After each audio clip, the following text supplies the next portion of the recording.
যেহেতু নামযজ্ঞের অধিবাস, আমরা একটু আলোচনা করেই আমরা পাঠ বিশ্রামে যাব। তো গীতায় একটা শ্লোক বলেছে, আপনারা খেয়াল করুন, জ্ঞানযোগের একটা শ্লোক আছে যে ইয়দা ইয়দা হি ধর্মস্য গ্লানির্ভবতি ভারত অভ্যুত্থানম অধর্মস্য তদাত্মনাম সৃজমহম পরিত্রাণায় সাধুনাং বিনাশায় স দুষ্কৃতাম ধর্ম সংস্থাপনার্থায় সম্ভবামি যুগে যুগে। এই কথাটা বলা হলো না? আর এই শ্লোকটা একটু সবাই আমাদের যারা এই স্কুল কলেজে দেখবেন এই শ্লোকটা একটু বেশি বেশি, আমরা যারা বাবা মা আছে আমরা এই শ্লোকটা যদি একটু প্রতিযোগিতা হয় বা স্কুলে যদি লাগে কোনো স্পোর্টস অনুষ্ঠানে, এই শ্লোকটাই। আরও যে 700 শ্লোক আছে সেদিকে কিন্তু আমাদের খেয়াল নেই, এই একটা শ্লোকই যদা যদাহি। তা যাই হোক, এই শ্লোকে বলছে যখন পৃথিবীতে অধর্মের অভ্যুত্থান হয়, ধর্মকে বাঁচাতে, ধর্মকে রক্ষা করতে, সাধুদের পরিত্রাণ করতে, দুষ্টদের বিনাশ করতে আমি ভগবান অবতীর্ণ হই, এটা বলেছে। কিন্তু স্বয়ং ভগবানের কাজ এটা নয়। ভগবান যখন স্বয়ং ভগবান অবতীর্ণ হন, স্বয়ং ভগবান যখন অবতীর্ণ হন তখন ভগবানের 3টা শক্তি আছে। তিনটা শক্তি হলো, একটি হলো সৃষ্টি, একটি হলো প্রলয়, আর একটি হলো পালন। 3টা শক্তি আছে না ভগবানের? এই 3টা শক্তি স্বয়ং ভগবান যখন অবতীর্ণ হন, এই 3টা শক্তি কিন্তু ভিতরে প্রবেশ করে যান। এই কাজগুলো অসুর বারণ, ধর্ম সংস্থাপের এই কাজগুলো তিনিই করেন। তিনি আসেন নাম প্রেম দিতে, তিনি আসেন ব্রজ প্রেম দিতে। সেই কলির প্রথম সন্ধ্যায় রাজনৈতিক ঘনঘটা পরিস্থিতিতে আত্মচৈতন্য যখন ভুলুণ্ঠিত, মানুষে মানুষে ভেদাভেদ, জাতি বর্ণের ভেদাভেদ, অমানিসার ঘোর অন্ধকার, মানুষ যখন পথহারা দিশেহারা, তখন আমার চৈতন্য মহাপ্রভু অবতীর্ণ হয়েছিলেন। চৈতন্য মহাপ্রভু অবতীর্ণ না হলেও নাম কিন্তু আমরা পেতাম, কিন্তু নাম এত মধুময় হতো না। 4টি যুগের 4টি নাম আছে না? মহাপ্রভু কিন্তু অবতার না, মহাপ্রভুকে বলতে হবে অবতারী। অবতারকেও যিনি তারণ করেন তিনি হলেন আমার চৈতন্য মহাপ্রভু, গৌর অবতার। নাম আমাদের জন্য আসতো, কিন্তু নাম এত মধুময় হতো না যদি গৌর না আসতো। এই যে নারকেলের যে পিঠাটা করে না, দেখবেন শীতকালে যে নারকেলের পিঠাটা করে, ওই পিঠার মধ্যে ওই যে পাটিসাপটা যে পিঠাটা করে, ওর মধ্যে নারকেলের সন্দেশটা না দিলে পিঠাটা কি আস্বাদন হয়? যেমন নাম আসতো আমাদের, কিন্তু নাম এত মধুময় হতো না যদি গৌর না আসতো। এই মহাপ্রভু এসেছে। এই যে আজকে অধিবাস না, এই যে বাবারা কীর্তনের দল সব 2-1জন আছে, সব উঠে চলে গেছে। এই অনেক জায়গায় এইটা হয়, কীর্তনের দল এই বন্দনা কীর্তন করে এসব কথাগুলো শুনলেও আবার অনেকের অসন্তুষ্টি আসে। বন্দনা কীর্তনাদি করে তারা আর এখানে থাকে না, মানে ভাগবত পাঠের সময় এটা তাদের অবসরের সময়, এটা একটা টিফিনের সময়। কিন্তু শুনতে হবে। সুখদেব গোস্বামী পাদ যখন ভাগবত পাঠ করছিলেন, তার সামনে ছিল কে? তার সামনে ছিল মহর্ষি কৃষ্ণ দ্বৈপায়ন বেদব্যাস, তার সামনে ছিল বশিষ্ঠ, তার সামনে ছিল অত্রি, গৌতম, পুরস্ত, ভৃগু, বশিষ্ঠ। সুখদেব যখন ভাগবত, মহর্ষি কৃষ্ণ দ্বৈপায়ন ব্যাসের বেদব্যাসের রচনা সুখদেব গোস্বামী পাঠ করলেন না ভাগবত পাঠ, তার কি শোনার দরকার ছিল? শ্রবণই আমাদের শ্রেষ্ঠ, নববিধা ভক্তির মধ্যে শ্রবণ শ্রেষ্ঠ। উঠলেও 5-10 মিনিটের মধ্যে চলে আসতে হবে। আপনি শুনলেন না শুনলেন তাতে আমার কিছু যায় আসে না, আপনাকে হাতে ধরে পায়ে ধরে এগুলো এই জন্য শুনতে হবে। শ্রবণেই মঙ্গল। এই যে অধিবাসটা কে অধিবাস করেছিল? অধিবাস তো আমরা একটু পরেই করব। কে, কোথার থেকে সূচনা হলো এই অধিবাসে? অধিবাসটা কে করেছিল? অধিবাসটা প্রথম কে করেছিল? আমার চৈতন্য নিতাই গৌরকে কে ডেকে এনেছিল এই ধরাধামে? এটা আমাদের একটু জানা প্রয়োজন। ভাগবত না দিলে এই জিনিসগুলো আমাদের জানা যায় না। যখন শিব ঠাকুর যখন ব্রজলীলায়, যখন রাসলীলায় যখন প্রবেশ করেছিলেন, শিব ঠাকুর যখন প্রবেশ করেছিলেন, শিব ঠাকুর গোপী দেহ ধারণ করে প্রবেশ করেছিলেন। কিন্তু কৃষ্ণ ভগবান তখন সেই রাসের কোনো আনন্দ পাচ্ছেন না। দেখো তো এর মধ্যে অন্য কেউ ঢুকেছে কিনা, সবাই দেখে এখানে গোপীদেহ ধারণ করে শিব ঠাকুর ঢুকেছে। শিব ঠাকুরকে বলে আপনার তো কোনো অধিকার নাই, এই রাসলীলায় প্রবেশের অধিকার নাই। তখন বের করে দিলেন শিব ঠাকুরকে। সেই শিব ঠাকুর এখন শ্রীধাম বৃন্দাবনের গোপেশ্বর মহাদেব নামে আমাদের পূজিত। সেই শিব ঠাকুর বের হয়ে এসে বংশী মঠের থেকে বের করে দিয়েছিলেন। শিব ঠাকুর বের হয়ে বলেছিলেন, যে লীলা আমি দর্শন করতে পারলাম না, যে লীলা আমার অধিকার নাই, আমি সেই লীলা কলির জীবের প্রত্যেকের ঘরে ঘরে, প্রত্যেকের দুয়ারে দুয়ারে আমি সেই লীলা, সেই নামযজ্ঞ রূপী রাস আমি এনে দেখাবো। কলিযুগে নামযজ্ঞটাই হলো রাস, কলিযুগে আলাদা কোনো রাস নাই। এই যে অনেক কীর্তনের দল আছে সেজে গুজে একেবারে সেজে গুজে রাস করে, এগুলো ঠিক নাই। সবকিছু অনুকরণ করা যায় না। কৃষ্ণলীলা অনুকরণের না, কৃষ্ণলীলা হলো অনুসরণের। শিব ঠাকুরও তো বিষ খেয়েছিলেন। শিব ঠাকুর বিষ খেয়েছিলেন না? শিব ঠাকুর বিষ খেয়ে কি হলেন? তিনি হলেন নীলকণ্ঠ। আপনি এক ডোজ খান তো, আপনি এক ডোজ খান, জায়গায় একেবারে নাথিং। সবকিছু অনুকরণ করতে যাবেন না, সেজে গুজে রাস। আর কীর্তনকে ছোট করে যেন নিজের মহিমা প্রকাশ করতে যাবেন না। এই শিব ঠাকুর অবতীর্ণ হলেন মহাবিষ্ণু অবতারে, আমার শ্রী অদ্বৈত চন্দ্র। যখন শিব ঠাকুর কাঁদছেন কলির জীবের দুঃখ দুর্দশা দেখে, আমি যাব এই কলির জীবকে মুক্তির অমানিসার দিক নির্দেশনা দিতে, পথ নির্দেশনা দিতে আমি শিব ঠাকুর যাব। শিব ঠাকুর দুইবার কেঁদেছিলেন। এক আছে সতী হারিয়ে কেঁদেছিলেন, আর একবার কেঁদেছিলেন জীবের জন্য, তিনি কেঁদেছিলেন। এজন্য শিব ঠাকুর আসলেন। বিষ্ণু এসে বলছেন, প্রভু তুমি একা যাবে কেন? তুমি একা যাবে কেন? আমিও তোমার সাথে যাবো, আমাকে সঙ্গে করে নাও। ওই জন্য মহাবিষ্ণু আর সদশিবের অবতার হয়ে গেলেন আমার অদ্বৈত প্রভু। তিনি ডাকছেন গঙ্গা জল তুলসী দিয়ে, হে প্রভু তুমি অবতীর্ণ হন। অধিবাস তত্ত্বের কথা হচ্ছে, এগুলো আমরা না জানলে ভাগবতের সময়টা এখানে দেওয়া হয় না। কীর্তন করে করে আমি কাউকে বলছি না, প্রত্যেকটা জায়গায় আজকে ভাগবত পাঠে গিয়ে ভাগবত পাঠের সময়টা নাই।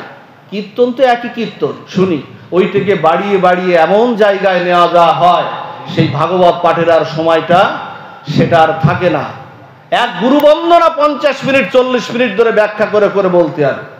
যেখানে অধিবাসে একটা ভাগবত পাঠ রাখা হয়েছে, যা কালকে যে হরিনাম সংকীর্তন এখানে হবে, সেই নামীকে যার সঙ্গে পরিচয় করিয়ে দেবে, তার জন্যই তো ভাগবত পাঠ সেখানে বাড়ানো হচ্ছে। এগুলো ঠিক নয়, এগুলো মোটেই ঠিক নয়। এগুলো আমাদেরকে একটু ভাবতে হবে, সেই জায়গাটা আমাদের রাখতে হবে। সেই মহাপ্রভু, সেই অদ্বৈত প্রভু কাঁদলেন, কেঁদে কেঁদে গঙ্গা জল তুলসী দিয়ে আমার নিতাই চৈতন্যকে তারা নামিয়ে আনলেন। নিতাই চৈতন্যকে নামিয়ে আনলেন। শিব ঠাকুরকে পরম বৈষ্ণবানাং যথাসম্ভব, কারণ তিনি জীবের জন্য যা করেছেন অন্য কোন, এই জন্য তিনি বৈষ্ণব শ্রেষ্ঠ। এই অধিবাসের তত্ত্ব নিতাই গৌর, আজকে এখানে নিতাই গৌর পঞ্চতত্ত্বকে আমরা আনলাম। এই নিতাই গৌর পঞ্চতত্ত্বকে প্রথম এই অধিবাসের সূচনা। অধিবাস মানে কি? তার অধীনে বাস করা। অধিবাস মানে আমন্ত্রণ, অধিবাস মানে আহ্বান। একই তত্ত্ব যে ব্যাখ্যায় আপনি করেন না কেন, সেই আহ্বানটা করেছিলেন আমার দেবাদিদেব মহাদেব মহাবিষ্ণু আর সদাশিবের অবতার হয়ে আমার নিতাই চৈতন্যকে সেই গোলক বৃন্দাবন থেকে এই ভূভূমিতে নামিয়ে এনে তিনি অধিবাসের সূচনা করেছিলেন। আমার চৈতন্য মহাপ্রভু নামিয়ে এনেছিলেন চৈতন্য মহাপ্রভুকে। অধিবাস ওখান থেকেই শুরু হয়ে যায়। ওখান থেকে এই তত্ত্বটাই আমরা জানি না, যারা অধিবাস করি তারাও অনেকে জানি না। কারণ জানবো কি করে? তত্ত্বগুলো আলোচনা হয় না। এই জন্য নামিয়ে এনেছিলেন, আর নামিয়ে এনে সেই নামকে তিনি জগৎজীবের দুয়ারে দুয়ারে প্রচার করলেন। বললেন, শোনো মিশ্র কলিযুগে নাহি তব যোগ্য, যে জনা কৃষ্ণ ভজে তার মহাভাগ্য, অতএব তুমি গৃহে কৃষ্ণ ভজ গিয়া। এটা শ্রীবাসাঙ্গী না, এই শ্রীবাসাঙ্গীনাথ থেকে এখানে সবাইকে দীক্ষিত হতে হবে, এই নামযজ্ঞটা পরশুদিন শেষ হয়ে যাবে, কিন্তু তোমার নামটা তোমাকেই করতে হবে। মৃত্যুর কিন্তু একটাই গান, একটাই সুরলহরী, একটাই রাগিনী। ওমা, মৃত্যু হলে কানতে কানতে হাতের বালা দুটো খুলে নেবে, মৃত্যু হলে গলায় একটা চেন থাকলে খুলে নেবে, মৃত্যু হলে দাদু সঙ্গে তিলক দিয়েছিলে সেটা আর কেউ মুছে দেবে না, গলায় তুলসীর মালা দিয়েছিলে ওটা আর কেউ মুছে দেবে না, হরিনাম জপ করেছিলে ওটা কেউ মুছে দেবে না, একাদশী ব্রত করেছিলে ওর পুণ্য ফলটা কেউ মুছে দেবে না। মৃত্যু তোমার একটাই নাম যাবে, সে হলো হরে কৃষ্ণ নাম। এই জন্য বাবা বলি কি, আমি একটু সহজ করে ভজন দিই, আমি একটু বলি কি, এই বলার মাহাত্ম্যটা হলো, বলার মাহাত্ম্যটা হলো 2 মালা 4 মালা। দাদা বিশ্রাম দিচ্ছে, দাদা অত ব্যস্ততার কোনো বিষয় না, একটু শেষটায় যায়, একটু কোথায় ছিলাম?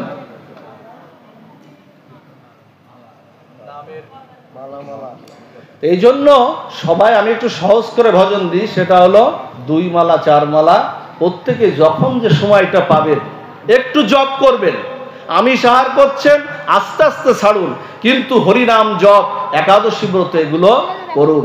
কারণ প্রণাম কলিযুগ সর্বযুগ সার, হরিনাম সংকীর্তন যাহাতে প্রচার।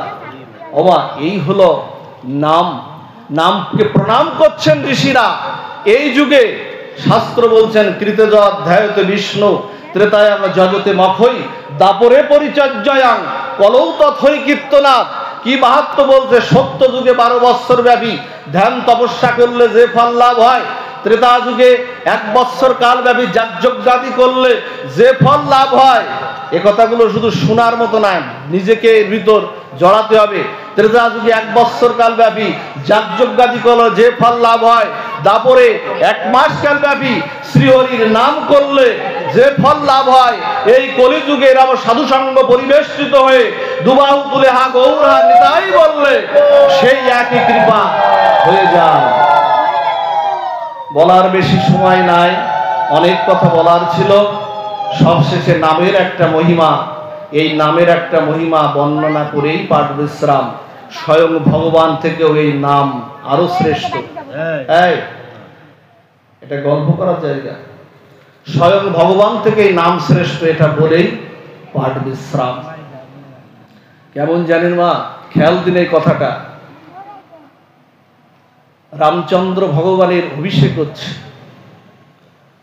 14 বছর বনবাস শেষে ফিরে এসে রামচন্দ্র ভগবানের রাজ্য অভিষেক হচ্ছে। সেই অভিষেকে সবাই আসছে। সেই অভিষেকে গুরুদেব বশিষ্ঠ, বিশ্বামিত্র মুনি সহ সকল মুনি ঋষিরা আসতেন। সেখানে যোগ দিতে আসতেন কাশীর রাজা সুকান্ত, কাশীর নরেশ, মানে শিব ঠাকুরের ধামের যিনি রাজা তিনি হলেন সুকান্ত। নামের মহিমা ব্যাখ্যা হচ্ছে কলিযুগে যে নাম কাল থেকে হবে, সেই সুকান্ত আসছেন। সুকান্ত রামচন্দ্রের বন্ধু, সেখানে আসছেন।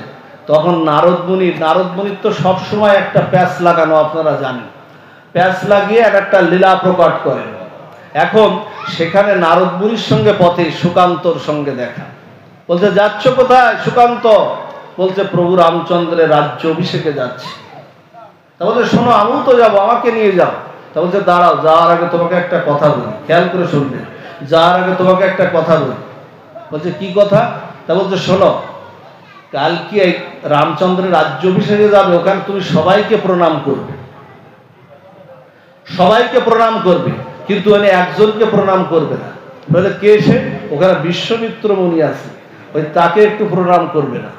তো বলছে কেন প্রভু, উনি প্রণাম না করলে উনি অপমানিত বোধ হবেন। তা বলছে না, ওখানে তুমি তাকে প্রণাম করবে না, আমি তোমাকে বলছি প্রণাম করবে না। আর দেবর্ষিপাদ নারদ মুনি গিয়েছেন, বিশ্বামিত্রকে কিন্তু প্রণাম করেননি। রাজ্য অভিষেক শেষে বিশ্বামিত্রকে প্রণাম করেনি। এখন ধরেন এখানে 10 জন আপনারা দাঁড়িয়ে আছেন, আমি 10 জনকে প্রণাম করলাম, একজনকে 9 জনকে করলাম, একজনকে প্রণাম করলাম, তা উনি একটু অপমানিত বোধ হন না? স্বভাবতই ওনার একটু সেন্টিমেন্টে লাগে কিনা। এখন বিশ্বামিত্র তো আরো মহা তেজস্বী, রামচন্দ্রের গুরুদেব, বশিষ্ঠ যেমন গুরুদেব, বিশ্বামিত্র গুরুদেব। এখন ওই প্রণাম করেছে, সবাইকে করেছে, বিশ্বামিত্রে করেনি। রামচন্দ্রের রাজ্যাভিষেক যখন শেষ হয়ে গেছে, শেষ হয়ে গেলে বলছে শোনো রামচন্দ্র এদিকে এসো। বলুন গুরুদেব কি আদেশ? বলছে কাল সকালেই ওই সুকান্তর মাথা আমি চাই, কাল সকালে সুকান্তর মাথা এনে আমাকে উপহার দেবে। হরিবল।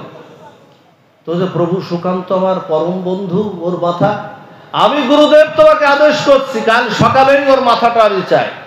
বলছেন গুরুবাক্য শিরবাক্য যথাজ্ঞা প্রভু, কাল সকালেই আপনি পাবেন। এই সংবাদ পাঠিয়ে দিয়েছে। পাঠিয়ে দেওয়ার সাথে সাথে আমার কি করেছে, ভগবান রামচন্দ্র সংবাদ পাঠিয়েছে কাশীর নরেশ তার রাজ্য থেকে পলায়ন করেছে, পলায়ন করে খুঁজে বেড়াচ্ছে নারদ মুনিকে। বলছে যে কোথায় আপনি প্রভু, কোথায়? আর ভগবান রামচন্দ্র আমার প্রাণ নিয়ে নেবে, কাল মাথা নিয়ে নেবে, কোথায় আপনি? খুঁজে বেড়াচ্ছে দিক বিদিক, খুঁজতে খুঁজতে একটা জায়গায়, পাহাড়ের একটা জায়গায়, ওখানে নারদ মুনি নারায়ণ নারায়ণ নাম জপ করে। গিয়ে বলছেন আরে প্রভু আপনি নারায়ণ নাম সংবরণ করুন, আমার কথা শুনুন, আমার বড় মহাবিপদ, আমার মহাবিপদ, আমার কথাটা শুনুন। বলছে কি? তা বলছে আপনার পরামর্শে আমি বিশ্বমিত্র মুনিকে প্রণাম করিনি, কালকে সকালে ভগবান রামচন্দ্র আমার মাথা কাটতে আসবে। তখন নারদ মুনি বলছেন কি, নারদ মুনি বলছেন কি যে মৃত্যু তো একদিন সবার হবে।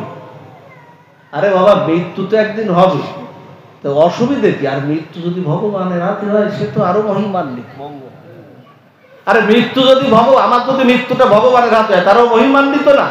এখন এই যখন বলেছে তখন না না প্রভু মৃত্যু ভয় আছে, না না প্রভু আপনি বলুন এর উপায় কি? তখন উপায়টা বললেন তা বলছে তুমি অঞ্জনা মাতার কাছে যাও। অঞ্জনা মাতা দেখো ওখানে তপস্যা করছে, ধ্যান করছে, ওখানে যাও। ওখানে গিয়ে অঞ্জনা মাতাকে হনুমানের মাতার নাম হলো অঞ্জনা মাতা, গিয়ে ওখানে তার চরণে নিবেদন করো, তোমার পথ তুমি পেয়ে যাবা। হরিবল। দাদা 2-3 মিনিট লাগবে, তো পথ তুমি পেয়ে যাবা। তখন ওখানে গেলেন, মা তপস্যা করছেন, ধ্যান করছেন, মায়ের চরণে গিয়ে বলছেন মা আমাকে রক্ষা করুন, আপনি ছাড়া আর রক্ষা করার উপায় নেই। নারদ মুনির কথায় একেবারে চরণে গিয়ে পড়েছে, এখন রক্ষা করুন, আর কোনো উপায় নেই। তখন কি করলেন, বললেন কি হয়েছে বৎস, তুমি এমন তোমার হতবিহ্বল অবস্থা কেন, এমন উৎকণ্ঠা কেন তোমার? বলছে মা কাল সকালে প্রভু রামচন্দ্র আমার মস্তক ছিন্ন করবে, আপনি আমাকে বাঁচাতে পারেন, আপনি উদ্ধার করুন আমার। সমস্ত কথা খুলে বলল। খুলে বলার পরে বলল ঠিক আছে আমি তোমাকে বাঁচাবো, আমি তোমাকে কথা দিলাম। মা তো জানে, মাকে প্রণাম করতে আসে সকাল আর সন্ধ্যা, হনুমান প্রণাম করতে আসে সকালবেলা সন্ধ্যাবেলা, মাকে প্রণাম না করে। এজন্য প্রণামের কথা কিন্তু গীতায় বলা আছে, মন্মনা ভব মদ্ভক্ত মজ্জাজীবাং নমস্কুরু বলা আছে। একটা প্রণাম করলেও প্রতিদিন করবেন, কোনো কিছু না করলেও ভগবানের একটা প্রণাম করলেও করবেন। প্রণাম এখন হনুমান প্রণাম করতে আসছে সন্ধ্যার সময়, প্রণাম করতে আসলে হনুমানকে বলছে হনুমান তুই আজকে আমার একটা কথা রাখবি। তো বলছে মা তোমার কোন কথা জগৎ সংসারে আমি রাখি না, বলো মা কোন কথা আমি রাখি না, তুমি আমাকে আদেশ করো, তুমি আমাকে আদেশ করো। তখন বলছে সুকান্তকে বাঁচাতে হবে। আগের থেকে কিন্তু বৃত্তান্তটা খুলে বলছে না, বলছে সুকান্তর বিপদ, কাল সকালে ওর মৃত্যু হবে, ওকে একজন মারবে, কালকে ওকে একটু বাঁচাতে হবে। তখন হনুমান বলছে যে আমি আমার প্রভু ঈশ্বর নামে শপথ নিলাম, আমি রাম নামে শপথ দিলাম, আমি ভগবান রামচন্দ্রের যদি উপাসনা করে থাকি একদিনও, প্রভু যদি আমার হৃদয় মাজারে রাম সীতা থেকে থাকে, আমি প্রভুর নামে শপথ দিলাম তোমার আদেশ মাতৃ আদেশ আমি পালন করব, ওকে আমি বাঁচাবই। হরিবল। রামচন্দ্র মারবে আবার রাম নামে শপথ নিলি, উভয় সংকট। সকালবেলা বলেছে তুমি এখানে দিব্য রাম নাম জপ করো সুকান্ত। আর ভগবান এসে গেছে, লক্ষণ সহ ভগবান এসে গেছে। হনুমান সামনে বেড়ি বন্ধন করে দিয়ে সামনে আছে, বাঁচাবে বলেছে, মাকে আদেশ করেছে। তো এক কাছে রাম মারবে আর উনি রামের নামেই শপথ নিয়েছে, এখন মারবে এরকম বেড়ি বন্ধন করে দাঁড়িয়ে আছেন। বলছে সরে দাঁড়াও হনুমান, সরে দাঁড়াও, সুকান্তকে আজ আমার হাত থেকে বাঁচাতে পারবে না। বলছে প্রভু আমার জীবন থাকতো সুকান্তকে আমি রাম নামে, আমি তোমার নামে শপথ নিয়েছি প্রভু, আমি ওকে মারতে, আমার জীবন আগে যাবে, তারপরে সুকান্তর জীবন যাবে। এই উভয় সংকটে প্রভু রামচন্দ্র আর হনুমানের দিকে তাক করতে পারছে না। ওদিকে লক্ষণ এক ফাঁক বুঝে ওই সুকান্তকে লক্ষ্য করে মেরেছে, কিন্তু বাণটা হনুমানের বক্ষে গিয়েই লেগেছে। নাম আর নামই তো অভিন্ন। ওই নাম দিব্য রাম নাম জপ করছিল, ওই রাম নাম যেই জপরত অবস্থায় করেছে, তখন হনুমান পড়ার আগে আমার ভগবান রামচন্দ্র মাটিতে পড়ে গেছে। কারণ নাম আর নামই তো অভিন্ন, নামই অভিন্ন, কোনো ভেদ নাই। এখন পড়ে গেছে, সম্বিত হারিয়ে পড়েছে। যখন জ্ঞানটা ফিরে আসলো, বলছে তুই আমার দিব্য রাম নামে শপথ নিলি, আজ থেকে জগতে প্রকাশিত হলো যে আমার চেয়েও আমার নামের শক্তিটা আরো বেশি, কিন্তু আমি এই দেহটা ত্যাগ করব, কারণ আমি গুরুদেবকে কথা দিয়েছি। হনুমান, তুই নাম জপ করেছিস, যার কারণে আমি পড়ে গেছি, কিন্তু আমি তো আর মারতে পারছি না, সুকান্তকে মারতে পারছি না। তখন হনুমানকে আশীর্বাদ করছেন, হনুমানকে এইভাবে বলছে তুই দীর্ঘজীবী। হনুমান কি করেছেন, প্রভু রামচন্দ্র চোখ বন্ধ করে আশীর্বাদ করছেন, তো ধ্যানরত অবস্থা আশীর্বাদ করছেন দীর্ঘায়ু। তখন হনুমান কি করেছে, হনুমান প্রভু রামচন্দ্রের হাতটা নিজ মাথার থেকে সরিয়ে নিয়ে কখন সুকান্তর মাথায় দিয়ে দিয়েছে, যে প্রভু সুকান্তর মাথায় দেওয়ার সাথে সাথে বলছে দীর্ঘায়ু। প্রভু রামচন্দ্র দেখে তার হাতটা আছে সুকান্তর মাথায়, হনুমানের মাথায় আর নাই। এখন তাকে কি মারতে পারবে? তখন দেহ ছাড়তে গেছে। তখন বিশ্বমিত্র বলি বুঝতে পেরে সেখানে উপস্থিত, সেখানে নারদ মুনিও উপস্থিত, সেখানে উপস্থিত হয়েছে। বিশ্বমিত্র বলছে তোর দেহ ত্যাগ করা লাগবে না হে রামচন্দ্র, আমি আমার কথাকে ফিরিয়ে নিচ্ছি। আর নারদ মুনিকে বললেন তুমি মাঝে মধ্যে এরম তালগোল ফাঁকিয়ে ফেলো কেন, এইরকম ভক্ত ভগবানের এক মহা সংকটে এরকম তুমি ফেলো কেন? বলছেন প্রভু, আমি সত্য ত্রেতা দাপর এই কলিতেও পর্যন্ত আমি জগৎ সংসারের ভক্তকে বুঝাতে চেয়েছি, কেউ জানে না, কেউ একথা বিশ্বাস করে না। আমি আজকে লীলা করে দেখালাম, ওই স্বয়ং ভগবান তুমি রামচন্দ্রের চেয়ে তোমার নাম আরো শক্তিশালী, আরো মহিমান্বিত, আরো পরিয়সী, আরো মহিয়সী। এই হলো নাম। সেই নাম আপনারা করুন, সেই নামে আপনাদের মতি হোক। কাল থেকে যে হরিনাম সংকীর্তন হবে, সেই হরিনাম সংকীর্তনের বাতাবরণ এই পয়গ্রাম, এই পালপাড়া থেকে সমস্ত জায়গায় ছড়িয়ে পড়ুক। এই নাম যেন জীবনের সর্বসঙ্গী হয়, এই নামই সবার মঙ্গল হোক। কারণ নাম ছাড়া কোনো উপায় নাই। সনাতন গোস্বামী যে বৃক্ষের তলায় বসে হরিনাম করত, সনাতন মরার পরে দেখলো ওই বৃক্ষের ছাল উঠিয়ে দেখা গেল সনাতনের সেই বৃক্ষতেও নাম অঙ্কিত হয়ে গেছে। এই হলো হরিনাম, দিব্য হরিনাম। সেই নাম জপ করুন, আপনাদের মঙ্গল হোক।